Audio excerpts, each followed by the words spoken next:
Why did I write Love and Respect in the Family?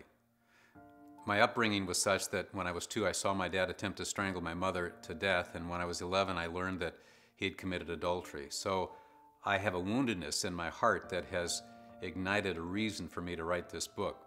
One day in a conversation with our oldest son, Jonathan, he looked at me and he said, "Mom, you wanted a perfect family and you didn't get it."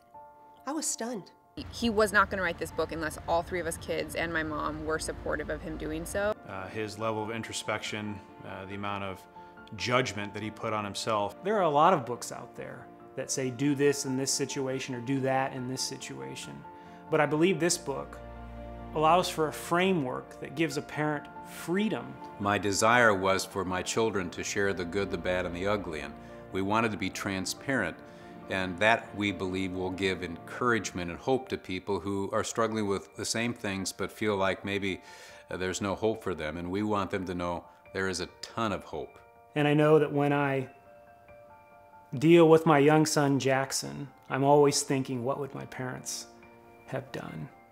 And I think that that's a good sign because they were good parents. Did they make mistakes? Absolutely. But I use the methods, the teachings that they gave to me. You know, people long to have a formula and have like, this is what you should do, these are the steps, and there's so many books like that out there. And this book will have that, but at the same time it has this overarching message of like, give yourself some grace. People have asked what has been my experience over the last couple years in writing this family book, and that was very difficult. No one wants to be a hypocrite. No one wants to fail. Everyone wants to be perfect, and so I had to process. There were a couple times actually I thought, you know what, there's no point in me even writing this. I'm not worthy. But who was it that encouraged me to write it? My 3 kids.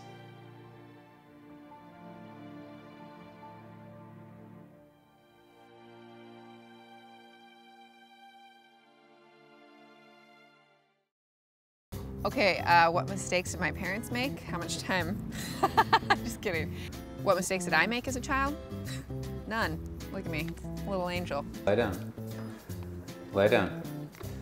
Lie down. My brothers talked me into giving more of my Christmas money to get the Nintendo, which they played way more than I got to. Should we play video games? We need to. I gotta go at 5. Oh. Happy birthday, Jackson. Go look, you better go look in the mirror. Did you hit record? Is the red button on the top? Or look on the other screen? I obviously have a gambling problem if I force Megan Flynn to stay in the slot machine room on Sonic the Hedgehog 2. That is awesome, but there's kids crying in the background. Those parents need my dad's book.